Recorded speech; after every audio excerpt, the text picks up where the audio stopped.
Hi ಎಲ್ರಿಗೂ ನಮಸ್ಕಾರ. ಭೂಮಿ ಕನ್ನಡ ಚಾನಲ್ಗೆ ಎಲ್ಲರಿಗೂ ಸ್ವಾಗತ. ಇವತ್ತು ಸಿಂಪಲ್ಲಾಗಿ ಸ್ಪೈಸಿಯಾಗಿ ಸ್ಟ್ರೀಟ್ ಸ್ಟೈಲಲ್ಲಿ ಒಂದು ಮಸಾಲೆ ಪುರಿ ರೆಸಿಪಿನ ಮಾಡ್ತಾಯಿದ್ದೀನಿ. ಸಂಜೆ ಸ್ನ್ಯಾಕ್ಗೆ ಈ ರೆಸಿಪಿ ತುಂಬಾ ಚೆನ್ನಾಗಿರುತ್ತೆ. ಹಾಗೆ ಹೊಸದಾಗಿ ಯಾರೇ ನನ್ನ ಚಾನಲ್ ನೋಡ್ತಿದ್ರು ದಯವಿಟ್ಟು ಚಾನಲ್ನ ಸಬ್ಸ್ಕ್ರೈಬ್ ಮಾಡ್ಕೊಳ್ಳಿ. ಹಾಗೆ ಬೆಲ್ ಐಕಾನ್ನ ಕ್ಲಿಕ್ ಮಾಡಿ ವೀಡಿಯೋಸ್ನೆಲ್ಲ ಶೇರ್ ಮಾಡಿ, ಲೈಕ್ ಮಾಡಿ, ಕಮೆಂಟ್ ಮಾಡಿ. ನಾನಿಲ್ಲಿ ಬಟಾಣಿ ತೊಗೊಂಡಿದ್ದೀನಿ. ಇದು ಒಣ ಬಟಾಣಿನ ತೊಗೊಂಡಿದ್ದೀನಿ. ಇದನ್ನು ನಾನು 1 ಕಪ್ಪಷ್ಟು ರಾತ್ರಿ ಇಟ್ಟು ನೆನೆಸಿ ಇದನ್ನು ಇಲ್ಲಿ ನೋಡಿ ಈ ರೀತಿ ತೊಗೊಂಡಿದ್ದೀನಿ. ಹಾಗೆ ಇದಕ್ಕೆ 2 ಮೀಡಿಯಮ್ ಸೈಜ್ ಆಲೂಗೆಡ್ಡೆನ ತೊಗೊಂಡಿದ್ದೀನಿ. ಸೊ ಒಂದು ಕುಕ್ಕರ್ಗೆ ನೆನೆಸಿಟ್ಟಿರೋ ಬಟಾಣಿ ಹಾಗೆ ಆಲೂಗೆಡ್ಡೆನ ಇಲ್ಲಿ ಹಾಕ್ಕೊಂಡು ಇದನ್ನು ಬೇಯೋದಕ್ಕೆ ಇಡ್ತಾಯಿದ್ದೀನಿ. ನೆಕ್ಸ್ಟ್ ಇದಕ್ಕೆ ಒಂದು ಮಸಾಲೆನ ಪ್ರಿಪೇರ್ ಮಾಡ್ಕೋಬೇಕಾಗತ್ತೆ. ಮಸಾಲೆ ಪುರಿಗೆ ಮೇನು ಬಂದು ಮಸಾಲೆ ಬನ್ನಿ ಏನೇನು ತೊಗೊಂಡಿದ್ದೀನಿ ಅಂತ ತೋರಿಸ್ತಾ ಇದ್ದೀನಿ. ಇಲ್ಲಿ 1 ಸ್ಪೂನಷ್ಟು ಜೀರಿಗೆ, 1 ಏಲಕ್ಕಿ, ಹಾಗೆ 2 ಪೀಸು ಕಲ್ಲು ಹೂವು, ಒಂದೇ 1 ಪೀಸು ಚಕ್ಕೆ, 4 ಲವಂಗ, 7ರಿಂದ 8 ಕಾಳುಮೆಣಸು, ಸ್ವಲ್ಪ ಬೆಳ್ಳುಳ್ಳಿ, ಹಾಗೆ ಸ್ವಲ್ಪ 1 ಹಿಡಿಯಷ್ಟು ಕೊತ್ತಂಬರಿ ಸೊಪ್ಪು, ಹಾಗೆ 7ರಿಂದ 8 ಒಣಗಿದ ಮೆಣಸಿನ್ಕಾಯಿ ಖಾರಕ್ಕೋಸ್ಕರ, ಹಾಗೆ 1 ಇಂಚಷ್ಟು ಶುಂಠಿ ತೊಗೊಂಡಿದ್ದೀನಿ, ಹಾಗೆ 1 ಹಸಿಮೆಣಸಿನ್ಕಾಯಿ ತೊಗೊಂಡಿದ್ದೀನಿ ಟೇಸ್ಟಿಗೋಸ್ಕರ. ನೋಡಿ ಇಷ್ಟೇ ಮಸಾಲೆ ಬೇಕಾಗಿರೋದು. ನಾನಿಲ್ಲಿ 3 ಜನಕ್ಕೆ ಆಗೋಷ್ಟು ಕ್ವಾಂಟಿಟಿಯಷ್ಟು ನಾನಿಲ್ಲಿ ಮಸಾಲೆನ ಪ್ರಿಪೇರ್ ಮಾಡ್ಕೋತಾ ಇದ್ದೀನಿ. ನಿಮಗೆ ಎಷ್ಟು ಜನ ಮೆಂಬರ್ಸ್ ಮಾಡ್ತಾಯಿದ್ದೀರೋ ಅದನ್ನು ನೋಡಿಕೊಂಡು ನೀವು ಕ್ವಾಂಟಿಟಿನ ಜಾಸ್ತಿ ಮಾಡ್ಕೋಬೋದು. ಬನ್ನಿ ನಾನಿಲ್ಲಿ ಒಂದು ಪಾತ್ರೆನ ಇಟ್ಕೊಂಡಿದ್ದೀನಿ. ಇದಕ್ಕೆ 1 ಗ್ಲಾಸಷ್ಟು ನೀರನ್ನು ಹಾಕ್ಕೊಂಡು ಸ್ವಲ್ಪ ಇದನ್ನು ಬಿಸಿ ಮಾಡ್ಕೋಬೇಕಾಗತ್ತೆ. ಸೊ ಬಿಸಿ ಆದಮೇಲೆ ನಾವು ಇಟ್ಕೊಂಡಿರೋ ಎಲ್ಲ ಮಸಾಲೆ ಇಂಗ್ರೀಡಿಯೆಂಟ್ಸ್ನ ಈ ಬಿಸಿ ನೀರಿಗೆ ಹಾಕ್ಕೊಂಡು ಸ್ಟವ್ನ ಆಫ್ ಮಾಡಿ ಪ್ಲೇಟ್ನ ಕ್ಲೋಸ್ ಮಾಡಿ ಹಾಗೆ ಇದನ್ನು ನೀರಿನಲ್ಲಿ ನೆನೆಯೋದಕ್ಕೆ ಬಿಡಬೇಕಾಗತ್ತೆ.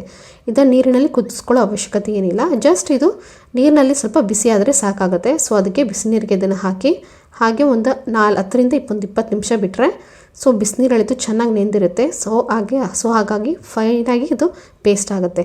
ಸೊ ಗ್ರೈಂಡಿಂಗಾಗಿ ಈಸಿ ಆಗಲಿ ಅಂತ ನಾನು ಈ ಥರ ಮಾಡ್ತಾಯಿದ್ದೀನಿ. ನೋಡಿ ಎಲ್ಲ ಇಂಗ್ರೀಡಿಯೆಂಟ್ಸ್ನು ಹಾಕಿ ಒಂದು ಪ್ಲೇಟನ್ನು ಕ್ಲೋಸ್ ಮಾಡಿ 10 ನಿಮಿಷ ಬಿಟ್ಟರೆ ಸಾಕಾಗುತ್ತೆ. ಹಾಗೆ ಇಲ್ಲಿ 7ರಿಂದ 8 ವಿಷಲ್ ಕೂಗಿಸ್ಕೋಬೇಕಾಗತ್ತೆ. ನೋಡಿ ಬಟಾಣಿ ಚೆನ್ನಾಗಿ ಬೇಯಬೇಕು, ಅಲ್ಲಿವರೆಗೂ ನೀವು ಇದನ್ನು 7ರಿಂದ 8 ವಿಷಲ್ ಕೂಗಿಸ್ಕೋಬೇಕಾಗಿತ್ತು. ನೋಡಿ ಈ ರೀತಿ ಬಟಾಣಿ ಬೆಂದಿದ್ರೆ ಸಾಕಾಗುತ್ತೆ. ಸೊ ಆಲೂಗೆಡ್ಡೆ ಬಟಾಣಿ ನಾನಿಲ್ಲಿ ಒಂದು ಸೈಡಲ್ಲಿ ಬೇಯಿಸ್ಕೊಂಡು ಇಟ್ಕೊಂಡಿದ್ದೀನಿ. ಹಾಗೆ ಇಲ್ಲಿ ಮಸಾಲೆ ಕೂಡ ನಾವಿಲ್ಲಿ ರುಬ್ಕೋಬೇಕಾಗತ್ತೆ. ಸೊ ನೀರಿನಲ್ಲಿ ನೋಡಿ ಚೆನ್ನಾಗಿದ್ದು ನೆಂದಿದೆ.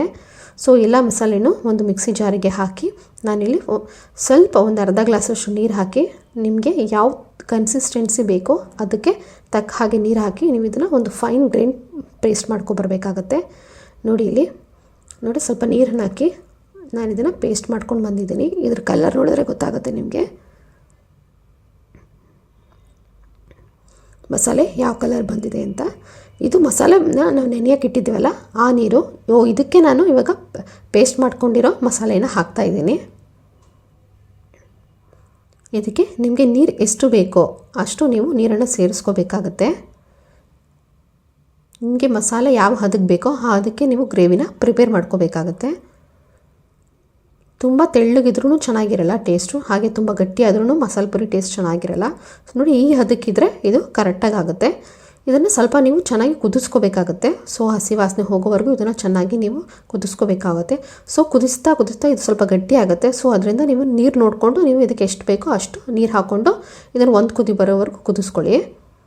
ಸೊ ಅದನ್ನು ಕುದಿಯೋಕೆ ಇಟ್ಟಿದ್ದೀನಿ. ಇಲ್ಲಿ ನಾವು ಬೇಯಿಸ್ಕೊಂಡಿರೋ ಬಟಾಣಿ ಮತ್ತು ಸ್ಮ್ಯಾಶ್ ಮಾಡಿಟ್ಕೊಂಡಿರೋ ಆಲೂಗೆಡ್ಡೆನ ನಾನಿಲ್ಲಿ ತೊಗೊಂಡಿದ್ದೀನಿ. ನೋಡಿ ಇದಿಷ್ಟು ಸಾಫ್ಟಾಗಿ ಬೆಂದಿದೆ ಅಂತ. ಹಾಗೆ ಬೇಯಿಸ್ಕೊಂಡಿರೋ ಆಲೂಗೆಡ್ಡೆ ನಾನಿಲ್ಲಿ ಸ್ಮ್ಯಾಶ್ ಮಾಡ್ಕೊಂಡಿದ್ದೀನಿ.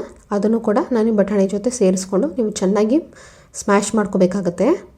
ಇದಕ್ಕೆ ನಾನು ರುಚಿಗೆ ತಕ್ಕಷ್ಟು ಉಪ್ಪನ್ನು ಹಾಕ್ತಾಯಿದ್ದೀನಿ. ಬೇಯುವಾಗ ನಾನು ಉಪ್ಪನ್ನು ಹಾಕಿಲ್ಲ. ಸೊ ಇದಕ್ಕೆ ನಾನು ರುಚಿಗೆ ಎಷ್ಟು ಬೇಕೋ ಅಷ್ಟು ಉಪ್ಪನ್ನು ಸೇರಿಸ್ಕೊತಾ ಇದ್ದೀನಿ.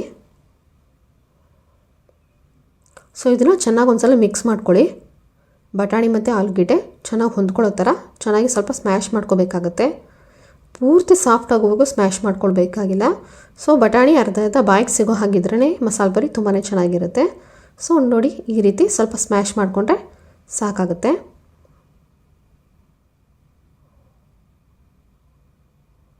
ನೋಡಿ ಈ ರೀತಿ ಇದನ್ನು ಸ್ಮ್ಯಾಶ್ ಮಾಡ್ಕೊಂಡು ಇಟ್ಕೋತಾ ಇದ್ದೀನಿ. ಇವಾಗ ಬೇಯಿಸು ರೆಡಿಯಾಗಿದೆ. ಇವಾಗ ನೆಕ್ಸ್ಟು ಮಸಾಲ ಕುದಿಯೋಕೆ ಇಟ್ಟಿದ್ದೀನಲ್ಲ ನೋಡಿ ಇದು ಮಸಾಲ ಕುದೀತಾ ಇದೆ. ಸೊ ಈ ನೊರೆ ಎಲ್ಲ ಕಡಿಮೆ ಆಗಿ ಸೊ ಮಸಾಲೆ ಘಮ ಬರೋವರೆಗೂ ಇದನ್ನು ಕುದಿಸ್ಕೋಬೇಕಾಗತ್ತೆ. ಇದು ನಿಮ್ಗಿನ್ನೂ ಗಟ್ಟಿ ಬೇಕು ಅಂದರೆ ಇದಕ್ಕೆ ನೀವು ಕಡಲೆ ಹಿಟ್ಟನ್ನು ಕೂಡ 1 ಸ್ಪೂನ್ ಕಡಲೆ ಹಿಟ್ಟು ಮಿಕ್ಸ್ ಮಾಡಿ ಕೂಡ ಹಾಕೋಬೋದು. ಹಾಕ್ಕೊಂಡ್ರೆ ಟೇಸ್ಟ್ ಸ್ವಲ್ಪ ಕಡಿಮೆ ಆಗುತ್ತೆ. ಸೊ ಆ ಮಸಾಲ ಫ್ರಾಗ್ರೆನ್ಸ್ ಏನಿದೆ ಅದೆಲ್ಲ ಸ್ವಲ್ಪ ಕಡಿಮೆ ಆಗುತ್ತೆ, ಬಟ್ ಗ್ರೇವಿ ತಿಕ್ಕಾಗಿ ಬರುತ್ತೆ.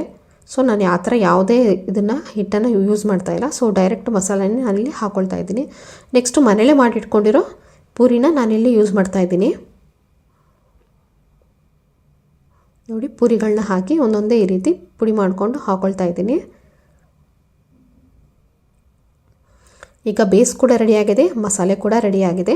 ಈಗ ಮಸಾಲೆ ಪೂರಿನ ಸರ್ವ್ ಮಾಡಬೇಕು. ಪೂರಿನ ಹಾಕ್ಕೊಂಡಿದ್ದೀನಿ.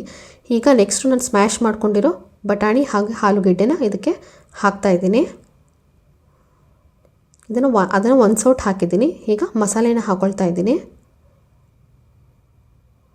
ಮಸಾಲೆ ನಾನಿಲ್ಲಿ 3 ಸೌಟ್ ಹಾಕ್ಕೊಳ್ತಾ ಇದ್ದೀನಿ. ನಿಮಗೆ ಯಾವ ಥರ ಬೇಕೋ ಆ ಥರ ಇದನ್ನು ಪ್ರಿಪೇರ್ ಮಾಡ್ಕೋಬೋದು.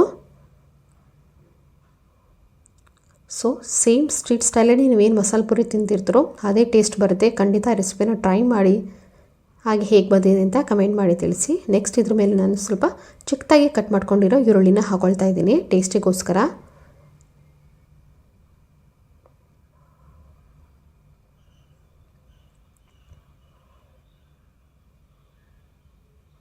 ಹಾಗೆ ಇದ್ರ ಮೇಲೆ ಸ್ವಲ್ಪ ಕೊತ್ತಂಬರಿ ಸೊಪ್ಪನ್ನ ಹಾಕ್ಕೊಳ್ತಾ ಇದ್ದೀನಿ.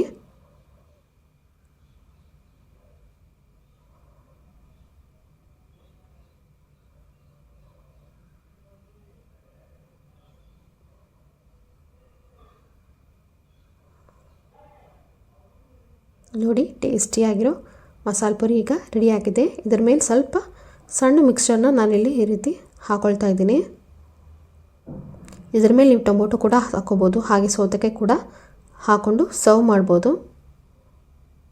ಸೊ ಸ್ಟ್ರೀಟ್ ಸ್ಟೈಲಲ್ಲಿ ಮಸಾಲೆ ಪೂರಿ ಇವಾಗ ರೆಡಿಯಾಗಿದೆ. ಬನ್ನಿ ಟೇಸ್ಟ್ ಮಾಡೋಣ.